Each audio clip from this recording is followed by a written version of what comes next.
Bismillahirrahmanirrahim.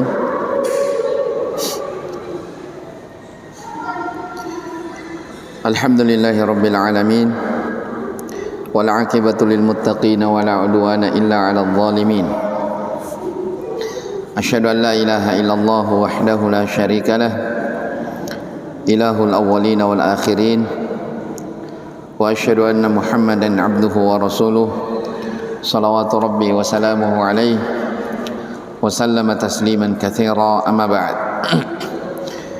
Ikhwani wa akhwati kaum muslimin wal muslimat, jamaah rahimani wa rahimakumullah. Alhamdulillah, kita kembali melanjutkan dari kajian fikih al-mulakhas yang kita membaca dari Kitabus Siyam, dan kita sudah berada di pertemuan yang kedua dari membaca kitab ini. Kemudian kata penulis Syekh Shalih Al-Fauzan hafizahullah ta'ala, setelah kita menyebutkan tentang syaratnya orang yang wajib berpuasa, wa yalzamu shaumu ramadhana kullu muslimin mukallafin qadirin, dan puasa Ramadan itu wajib bagi setiap muslim mukallaf dan dia mampu. Dan kita sudah sebutkan syarat muslim berarti tidak wajib bagi orang kafir, artinya tidak syah puasanya. Demikian pula tidak wajib bagi anak kecil, tapi anak kecil kalau dia berpuasa maka puasanya tetap syah kalau anak kecil tersebut sudah mumayyiz. Sudah kita jelaskan makna dari mumayyiz. Demikian pula tidak wajib puasa bagi orang yang hilang akalnya, apakah karena dia gila atau misalnya pingsan seharian. Walau shoma hala jununihi lam yasihha minhu li'adamin niyah. Kalau dia berpuasa di saat kondisi seperti itu, maka tidak syah puasanya karena tidak tergambar adanya niat di situ. Tidak tergambar adanya niat. Kemarin kita sebutkannya, beda halnya kalau orang yang misalnya al-mughma alaihi atau orang yang pingsan ini, pingsannya itu sementara, atau dia masih sempat menghadirkan niatnya, kemudian misalnya dia pingsan, kemudian setelah itu sadar, maka ini syah saja insyaallah taala dari puasanya. Kemudian kata beliau, kita lanjutkan di pembahasan baru. Wala yajibu shaumu ada'an ala maridin ya'juzu anhu wala ala musafirin wa yaqdiyanihi hala zawali udhril maradi was safari. Qala ta'ala, faman kana minkum maridan aw ala safarin fa iddatun min ayyamin ukhra. Dan tidak wajib berpuasa adaan yaitu pada saat itu, di bulan Ramadan, tidak wajib puasa bagi orang yang sakit. Yang sakit dia tidak mampu berpuasa, jadi sakit yang tidak mampu berpuasa. Wala ala musafirin, demikian pula bagi seorang musafir. Tetapi mereka berdua yakdiyanihi, mengganti puasanya, artinya qadha, hala zawali udhril marad was safar, pada saat hilang udur sakitnya atau hilang udur safarnya. Taib, Syekh di sini hafizahullah sudah mulai membahas ya penghalang-penghalang atau uzur-uzur yang menyebabkan seseorang itu diizinkan untuk tidak berpuasa. Di antaranya yang disebutkan dalam ayat, ya, di antaranya yang disebutkan oleh Syekh di sini adalah sakit yang dia tidak mampu berpuasa. Yang kedua, musafir. Ya, maka ini berdasarkan firman Allah Subhanahu wa taala, "Faman kana minkum maridan aw ala safarin fa iddatun min ayyamin ukhra." Maka siapa di antara kalian yang sedang sakit atau sedang safar, maka hendaknya dia mengganti di hari-hari yang lain. Taib. Dia ganti di hari-hari yang lain. Kemudian kata beliau, wal khitabu bi ijabi siyami yashmalu al muqima wal musafira was sahiha wal marida wat tahira wal haida wan nufasaa wal mughma alaihi fa inna haula'i kullahum yajibu alaihimus shaumu fi dhimamihim bihaitsu innahum yakhatabuna bisawmi liya'taqidu wujubuhu fi dhimamihim. Kata Syekh, orang yang dikhitab, orang yang diperintahkan akan kewajiban puasa ini, ya, itu mencakup mukim, mencakup musafir, mencakup orang yang sehat, orang yang sakit, orang yang suci, orang yang haid, orang yang nifas, orang yang pinsang. Ya, kata Syekh, mereka ini semua asalnya mereka wajib untuk berpuasa fi dhimamihim, pada tanggungan mereka.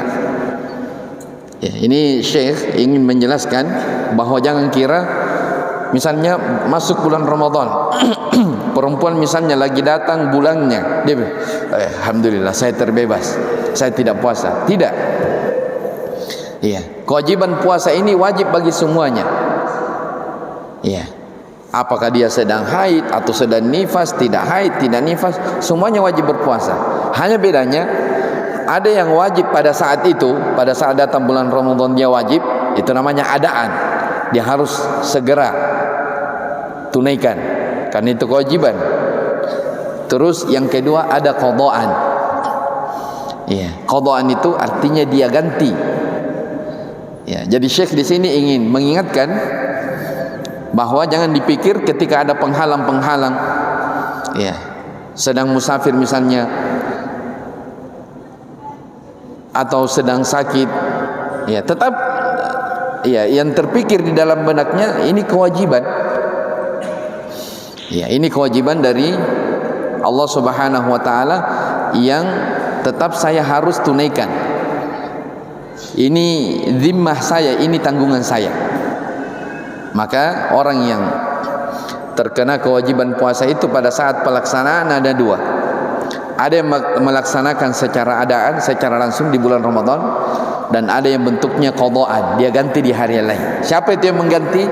Bagi orang yang memiliki apa? Udzur-udzur. Ya, di antara udzur akan disebutkan nanti. Ya, walaupun sudah disebutkan dua ya. Udzur itu adalah sakit atau musafir. Ya, kata beliau, ya, jadi mereka ini semuanya wajib berpuasa, ya, ya, pada tanggungan mereka. Bihaitsu innahum yakhatabuna bisawm, karena mereka juga dikhitab, mereka diperintahkan untuk berpuasa. Liya'taqidu wujubuhu fi dhimamihim, supaya mereka meyakini bahwa itu adalah tanggungan mereka, ada pundak, ada kewajiban yang harus mereka tunaikan pada pundak mereka. Wal azmu ala fi'lihi imma adaan wa imma qadaan. Nah, ini dia. Jadi kata beliau, tekad atau niat untuk melaksanakan puasa ini, ya, ada dua. Apakah dia adaan, langsung dia laksanakan pada saat datangnya kewajiban. Inilah adaan ini bagi orang yang tidak punya udzur. Ya, dia langsung laksanakan kewajiban itu. Yang kedua qadaan. Ya, ada yang melaksanakan puasa bukan lagi adaan tapi qadaan. sebagai dia mengganti. Faminhum man yukhatabu bisawmi fi nafsi syahri adaan, maka di antara orang yang wajib berpuasa ini ada yang langsung menunaikan ibadah puasa pada saat datangnya bulan Ramadan. Ya, di dalam bulan Ramadan. Wa huwa sahihu al-muqimu, itulah orang yang sahih, orang yang sehat dan dia mukim. Ya, sehat dan mukim, berarti keluar darinya kalau sakit atau musafir. Illal haidhu wan nufasa, kecuali perempuan yang haid atau nifas. Ya, kecuali perempuan haid atau nifas. Wa minhum man yukhatabu bil qada'i faqat. Di antara mereka ada yang diwajibkan puasa bentuknya qada. Qada itu dia mengganti. Ya, siapa itu?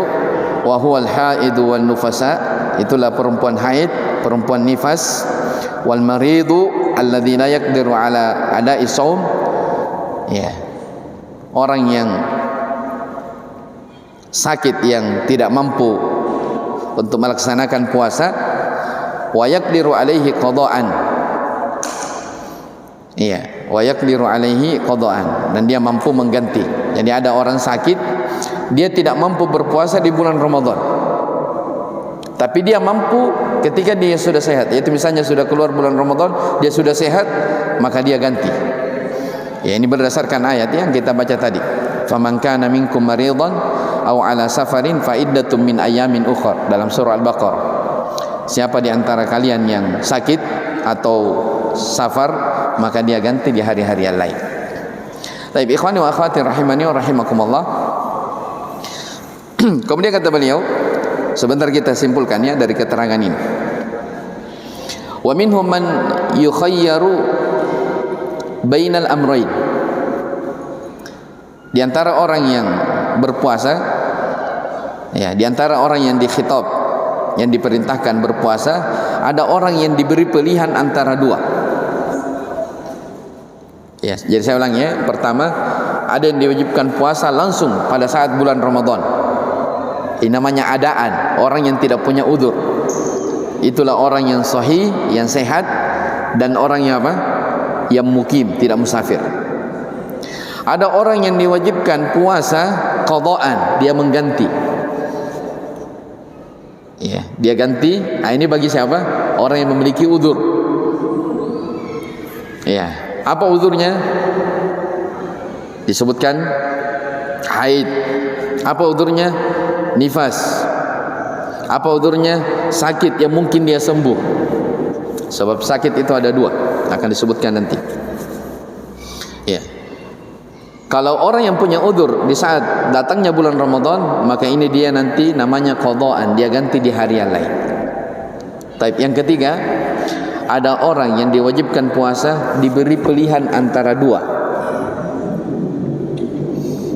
Iya. Siapa itu? Kata beliau, wa huwal musafiru wal maridu alladhi yumkinuhu as-sawmu bi masyaqqatin min ghairi khaufit talaf.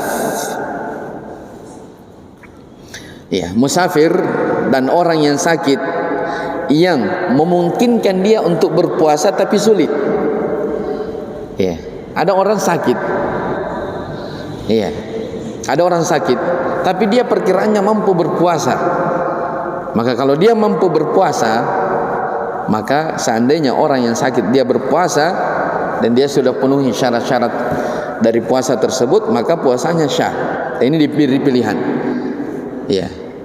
Orang yang musafir atau orang yang sakit yang berat baginya berpuasa, boleh dia berpuasa, boleh dia berbuka. Tapi ketika dia berbuka, dia ganti di hari yang lain. Jelas ya? Dia ganti di hari yang lain. Tapi ini pembahasan disebutkan oleh Syekh di sini tentang udzur.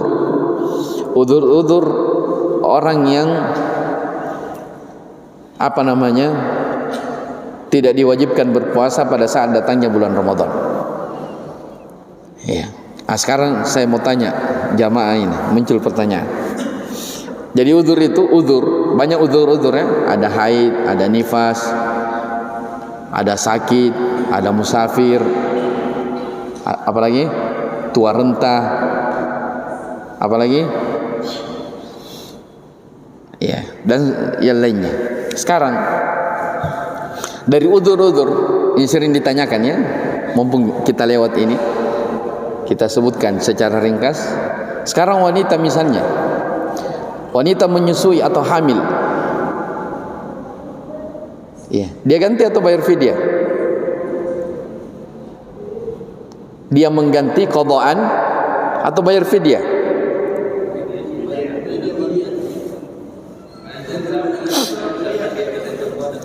Yang biasa kita amalkan di rumah.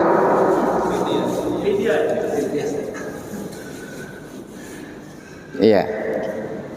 Jadi coba diperhatikan ya. Jadi itu masalah ini. Wanita haid, wanita menyusui atau hamil, apakah dia bayar fidyah atau qadha?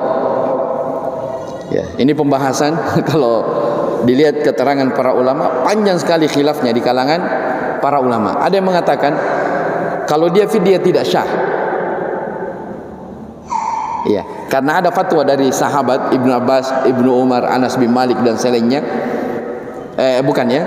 Kalau dia, ada yang mengatakan kalau fidyah tidak syah, harus qadha. Iya, dan ada yang mengatakan qadha dan fidyah, dua-duanya. Ya, dan mereka para ulama yang terjadi silam pendapat ini, mereka masing-masing memiliki pendalilan yang kuat. Ya, masing-masing memiliki pendalilan yang kuat. Tapi saya di sini saya mau kasih gambaran saja. Ya, nanti kita lihat ya bagaimana cara memandang tentang khilaf ini. Jadi khilafnya ada yang mengatakan fidyah, ada yang mengatakan fidyah dan qadha. Ya, sekarang begini. Karena ini kita lagi bahas udzur. Kata para ulama, udzur itu ada dua. Udzur untuk orang tidak berpuasa ada dua. Ada udzur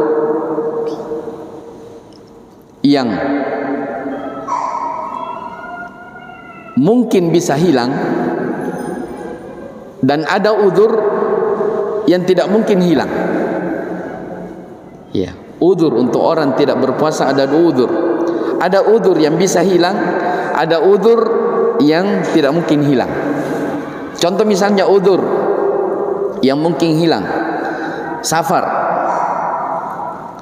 Safar, apakah orang safar terus? Jawabannya tidak kan? Ada mukimnya. Terus sakit, seperti tadi sakit. Sakit, ya mungkin saja dia sembuh. Ini namanya udzur yang mungkin ada, mungkin tidak ada, mungkin hilang. Maka udzur yang mungkin hilang ini yang apa? Yang qadha, mengganti. Paham? Makanya dalam ayat dikatakan faman kana minkum maridun aw ala safarin fa iddatun min ayamin ukhra.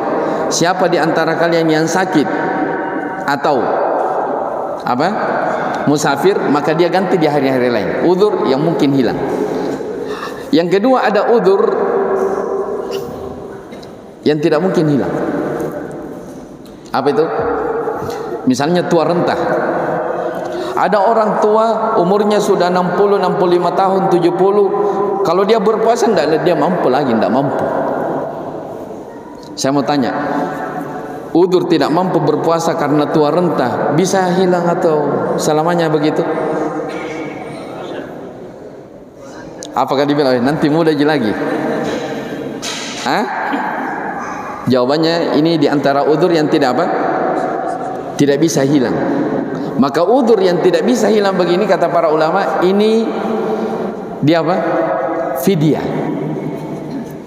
Berdasarkan ayat wa 'alal ladzina yutiqunahu fidyatun ta'amu miskin dalam surah Al-Baqarah juga. Ya, orang yang mampu berpuasa tapi berat, yutiqun itu mampu berpuasa tapi berat sekali, susah. Fidyatun ta'amu miskin, maka dia memberi makan satu orang miskin. Bisa dipahami? Dua udzur. Udzur yang bisa hilang dan udzur yang tidak mungkin hilang. Sekarang saya mau tanya antum, menyusui atau hamil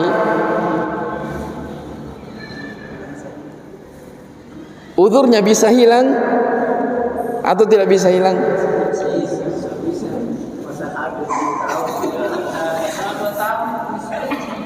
Berarti fidyah atau qada? Enggak, yang sesuai yang saya jelaskan dulu tadi. Jangan ambil pendapat nyantum dulu. Sesuai yang saya jelaskan tadi. Qada. Betul, qada. Kan saya bilang tadi, kata para ulama, dua udzur. Ada udzur yang mungkin hilang, ada udzur yang tidak mungkin hilang. Kalau udzur yang mungkin hilang di apa tadi?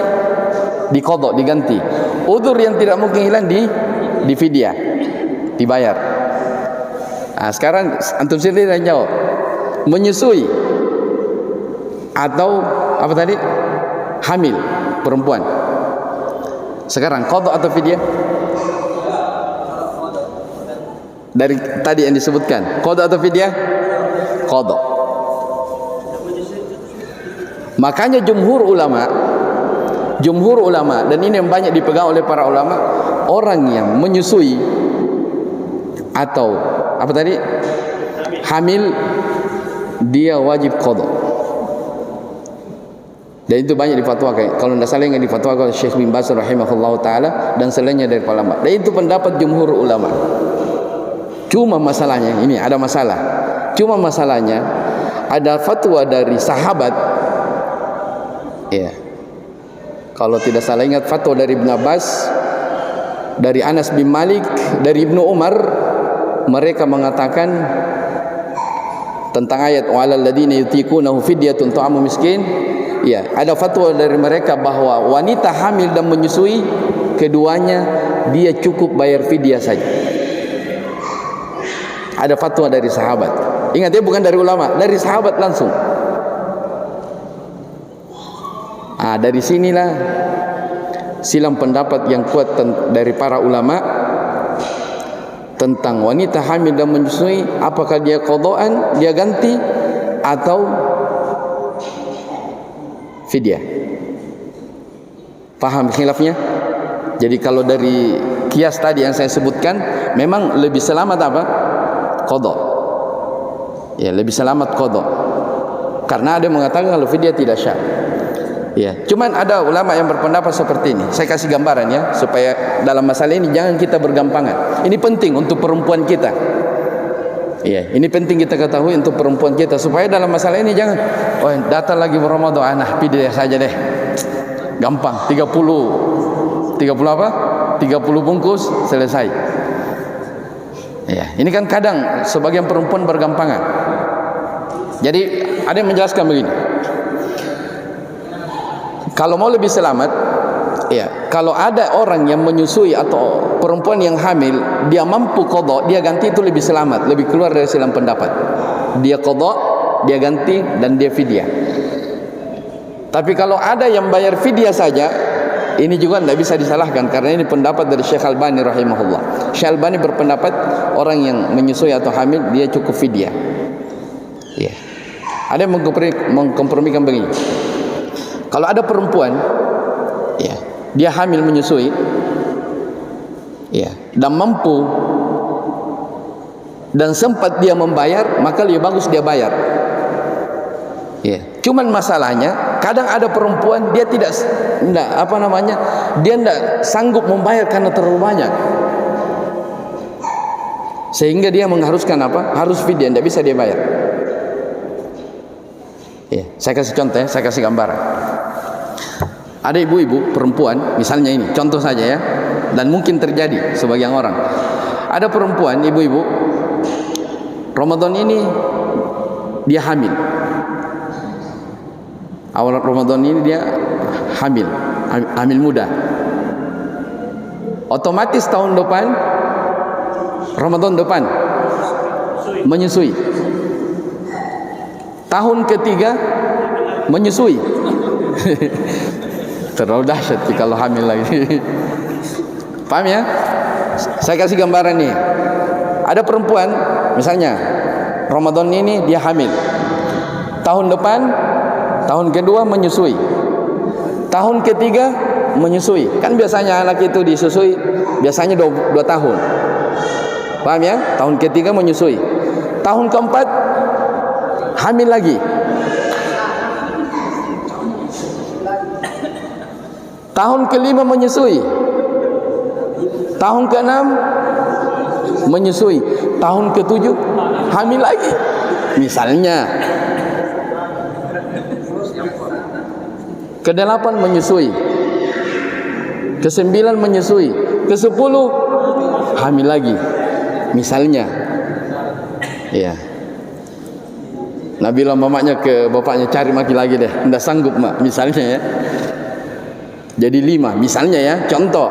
Ini kalau yang seperti ini, bayangkan 10 tahun, berulang tahun, 10 tahun, dia tidak, kalau mau qadaan berapa dia bayar itu?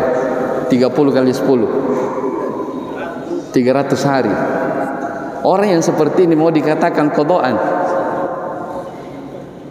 mau mengganti, ya tentunya ini akan apa? Akan berat. Misalnya kalau ada orang seperti itu. Makanya kata para ulama, kalau ada yang mampu qadaan itu bagus.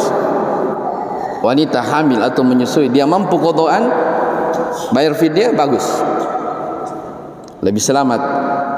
Tapi kalau dia fidyah juga, ini yang ada silang pendapat di kalangan para ulama.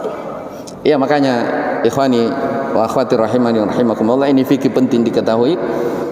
Ya, kalau ibu-ibu kita atau istri-istri kita di rumah misalnya, ya selama ini apa yang diamalkan, tergantung, dilihat kondisinya. Kalau dia mampu berpuasa, dia ganti, ya dia ganti, dan itu pendapat lebih dipegang oleh jumhur ulama.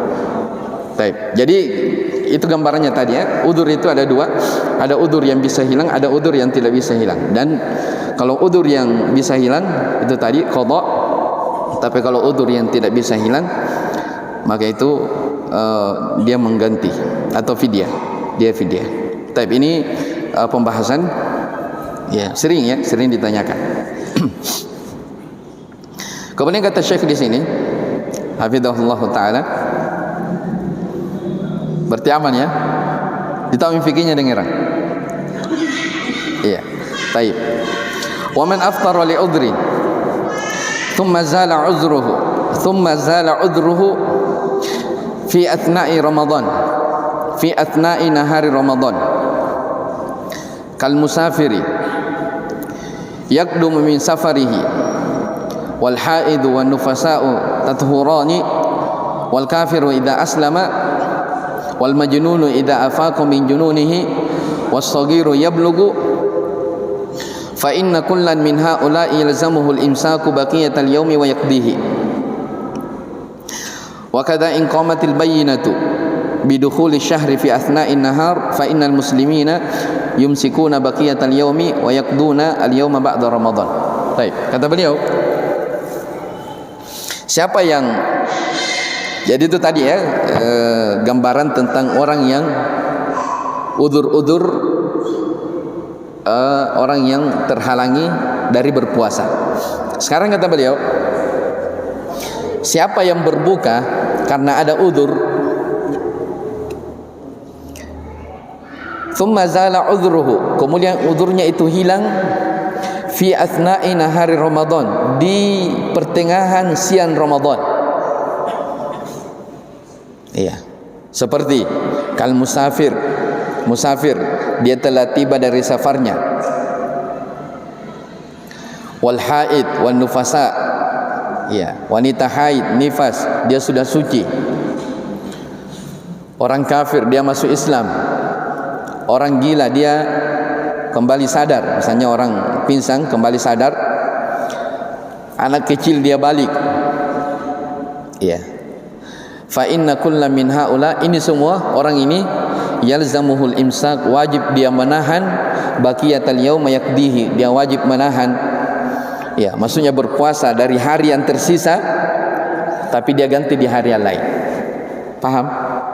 Jadi maksudnya begini, ada orang, iya ini contohnya di sini ya, ada orang musafir, ya musafir tadi kan udzur. Kalau orang safar boleh dia tidak berpuasa, iya. Tapi ketika dia sudah mukim, jadi musafir, dia sudah kembali ke tempatnya, tempat mukimnya, dan dia kembali misalnya jam 2 siang. Ya, dalam keadaan dia tidak berpuasa ini karena musafir. Maka pada saat jam 2 siang dia tiba di tempat mukimnya, dia wajib menahan bersama orang-orang yang sedang berpuasa. Tidak boleh dia saya mukim, saya dari apa? Saya tidak berpuasa, saya dari safar. Tidak, dia harus apa? Dia tahan. Ya, tapi kata Syekh, dia tetap ganti di hari lain karena itu hitungannya dia tidak berpuasa. Nah, ini musafir. Yang kedua, perempuan haid atau nifas. Jadi ada perempuan haid, nifas, dia suci pas pada saat mau sholat duhur, dia suci. Ya, ingat ya, di pembahasan haid ada tanda-tanda suci. Ya, pada saat dia suci, misalnya mau masuk waktu duhur, maka setelah duhur dia wajib menahan. Ya, dia tahan. Jangan bilang, oh saya haid tadi, dia bebas makan. Tidak, dia menahan, tapi dia tetap ganti di hari-hari lain. Atau kafir masuk Islam di siang hari, semua dari apa yang disebutkan di sini, orang gila sadar di pertengahan hari, sisa dari harinya dia tahan, dia menahan. Ya, anak kecil belum balik, ternyata di Rusia mimpi basah tanda balik, maka dia segera mandi, dia tahan. Ya, maka itu artinya dia menahan, tapi dia ganti di hari yang lain. Ya, makanya kata Syekh di sini, fa inna kullam min haula yalzamuhul imsak, semua dari ini wajib dia tahan dari hari yang tersisa, tapi dia ganti. Ya, karena ini udzur-udzur ya. Ingat kaidahnya tadi, udzur-udzur yang bisa apa? Yang bisa hilang, maka dia ganti. Wa kadza in qamatil bayyinatu bi dukhuli syahri fi athna'in nahar. Demikian pula kata beliau, apabila ada bukti yang kuat tentang masuknya bulan Ramadan di pertengahan hari. Jadi ada orang dia tidak tahu. Ya, ini kan kita sudah sebutkan kemarin ya, penentuan masuknya bulan Ramadan dengan apa? Dengan melihat hilal.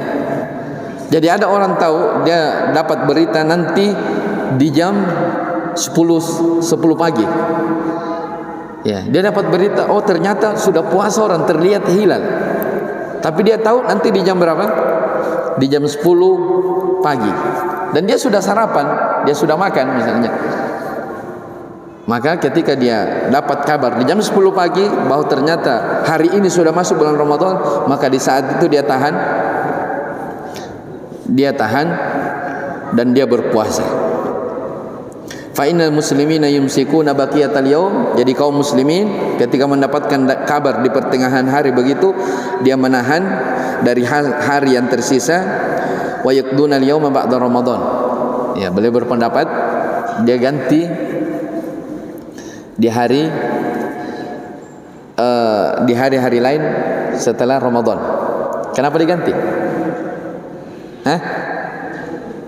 Karena tidak ada niat. Jelas ya? Tidak ada niat. Karena ini puasa wajib. Kemarin kita sudah jelaskan, puasa ada yang sunnah, ada yang wajib. Kalau puasa wajib, kata para ulama, dia wajib hadirkan niat di malam hari. Ya, beda kalau puasa sunnah. Baik, selesai pembahasan muqaddimah dari Kitabus Shiyam.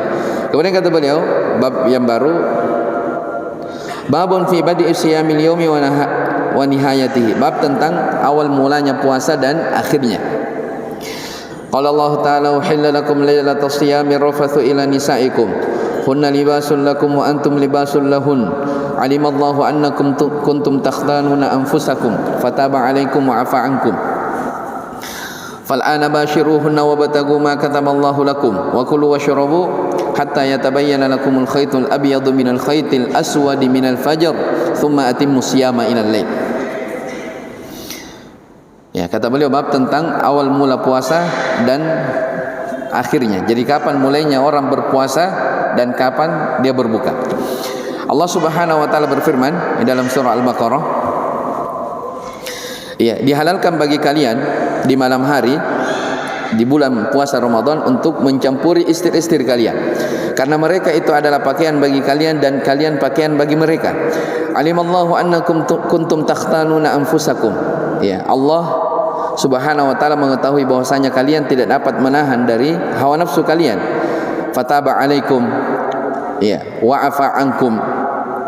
Kemudian karena itu Allah mengampuni kalian dan memberi maaf kepada kalian. Fal'ana bashiruhunna wabtagu ma kataballahu lakum. Maka sekarang, ya, campurilah mereka dan ikutilah apa yang telah ditetapkan Allah Subhanahu wa taala untuk kalian. Wa kulu washrabu, dan makan dan minumlah hatta yatabayyana lakumul khaytul abyadu minal khaytil aswadi minal fajr. Makan dan minumlah, kata Allah Subhanahu wa taala, sampai, iya, terang bagimu benang putih dari benang hitam, yaitu fajar. Tsumma atimmus siyama ilal lail. Kemudian sempurnakanlah puasa itu sampai datang malam. Baik. Kata Syekh, qala Imam Ibnu Katsir rahimahullah, berkata Imam Ibnu Katsir rahimahullah, hadhihi rukhsatun min Allah Subhanahu wa taala lil muslimin. Iya, ini adalah keringanan dari Allah Subhanahu wa taala bagi kaum muslimin. Iya, wa raf'ul lima kana alaihi al-amru fi ibtida'il Islam. Sekaligus ini adalah penghapusan hukum, ya, penghapusan hukum terhadap ketentuan yang berlaku pada awal Islam. Ya. Fa innahu kana idza afdara ahaduhum, karena dahulu itu apabila salah seorang dari mereka telah berbuka puasa, innama yahillu lahul aklu wasyurbu wal jima'u ila salatil isya.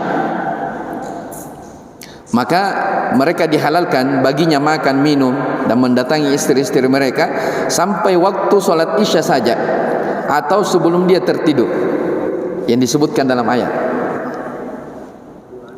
Paham ya? Jadi ini awal-awal Islam, ini awal-awal puasa.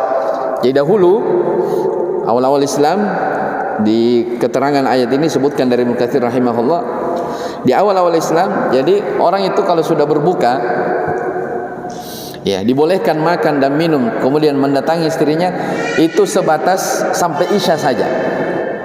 Jadi waktunya sempit. Atau dari berbuka sampai sebelum tidur. Kalau sudah tidur, setelah tidur tidak bisa lagi. Tidak bisa lagi.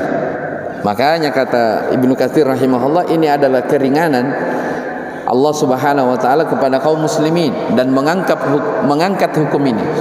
Sudah dimudahkan. Makanya di ayat setelahnya dikatakan, sekarang wa kulu washrabu, ya, kata Allah, fal ana bashiruhunna wabtagu ma kataballahu lakum. Sekarang, ya, sekarang lakukan mubasyarah kepada istri-istri kalian, makan dan minumlah sampai nampak kepada kalian benang putih dari benang hitam, yaitu fajar. Jadi sampai fajar. Kemudian sempurnakan sempurnakan puasa sampai malam hari. Ini di awal-awal Islam. Maka kata Syekh di sini, famatana ma awsallal asya, bisa dibaca isya, maka siapa yang tertidur atau dia sudah salat isya, haruma alaihi ta'amu wasyarabu wal jima'u ila lailatil qabilah, maka dia sudah tidak boleh makan, tidak boleh minum, tidak boleh mendatangi keluarganya di malam hari kalau sudah tidur. Ini di awal-awal Islam. Fawajadu min dzalika masyaqqatan kabira, sehingga kaum muslimin di waktu itu, para sahabat merasa berat. Ya, berat. Fanazalat hadhil ayat, maka turunlah ayat ini. Fafarihu biha farahan syadidan, mereka pun bergembira dengan kegembiraan yang sangat besar. Iya, kegembiraan yang sangat besar. Haitsu abaha Allahu al-akla wasyurba wal jima'a fi ayyi lail sya'a as-shaim, di mana Allah Subhanahu wa taala membolehkan makan, minum dan mendatangi istri mereka pada malam hari kapan saja yang dia kehendaki bagi orang yang berpuasa. Sampai kapan? Ila ayyatabayyana dhiya'us sabahi min sawadil lail, sampai jelas terbedakannya antara cahaya pagi dari gelapnya malam. Ya, makanya dalam ayat ada kata apa? Fal'ana, sekarang dibolehkan. Ya, jadi syariat ini juga diantara hikmah syariat ya. Syariat itu bertahap. Kadang sulit, dianggap berat. Ya, turun ayat memberikan keringanan. Ini menunjukkan bahwa syariat Islam itu adalah sesuatu yang mudah. Kata Syekh, fatabayyana minal ayatil karimati tahdidus shaumil yaumi bidayatan wa nihayatan. Maka dari ayat ini jelas, iya, pembatasan puasa itu pas satu hari. Jadi orang yang berpuasa itu di mana awalnya, di mana akhirnya. Dalam ayat ini jelas. Iya. Wa kulu washrabu, makan dan minumlah sampai nampak benang putih dari benang hitam yaitu fajar, kemudian sempurnakan puasamu malam. Beliau mau jelaskan. Fabidayatuhu min tulu'il fajri tsani wa nihayatuhu ila ghurubi syamsi. Awal mulanya puasa dari terbitnya fajar kedua, ya, alias waktu subuh, dan berakhirnya itu buka puasa ketika matahari terbenam. Wa fi ibahatihi ta'ala al-akla wa syurba ila tulu'il fajri dalilun ala istihbabis sahur. Kata beliau, iya, pembolehan makan minum sampai terbitnya fajar ini dalil tentang disunnahkannya makan sahur. Karena Allah mengatakan dalam ayat, wa kulu washrabu, makan dan minumlah, ya kan? Makan dan minumlah sampai nampak benang putih dari benang hitam, itu fajar. Berarti disunnahkan makan sahur. Ya, dan insyaallah pembahasan berikutnya kita akan masuk, masih ada satu kali ya sebelum puasa. Hah? Atau enggak lagi? Masih ada Senin depan ya. Baik, mudah-mudahan kita bisa selesai tentang masalah sahur dan yang berkaitan dengannya. Baik, cukup dulu. Wallahu a'lam. Subhanakallah bihamdik, asyhadu an la ilaha illa anta, astaghfiruka wa atubu ilaik. Alhamdulillahirabbil alamin.